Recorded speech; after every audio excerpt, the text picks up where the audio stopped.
Krūtis, kas nepatīk internetam. Vai jūs zināt, kuras šogad ir visvairāk piesaktās krūtis Latvijā? Un nē, tās nepiedara realitātes šova dalībniecēm un nav arī no OnlyFans modelēm. Tās ir rakstnieces, Daces Rukšānas krūtis. Un starp citu, tās ir uz grāmatas vāka. Grāmata saucas Sarkanais un melnais un baltais.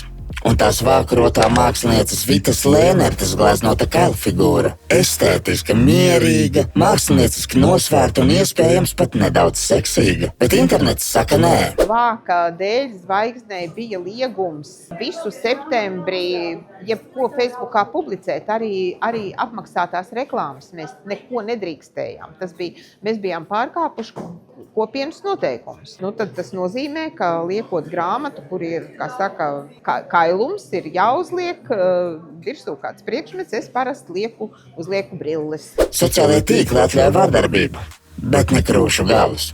Rezultātā pirksti, plaukstas, brilles, grafiski triki un radoša domāšana. Tas viss, lai apietu algoritmu un netiktu nobanoti. Tad, kad tu publicē pilnīgi pilnu attēlu, tad uz krūšu galiem es uzliku tādas ciltiņas, kur es Photoshopā uztāju pikselīšus. Bet tad, kad tā bilde kopumā skaties, viņš principā tas piksels neko īpaši neizmaina. Viņš krūšgals paliek krūšgals, bet tur ir piksels it kā virsū. To viņš apēd. Te viss ir īsts!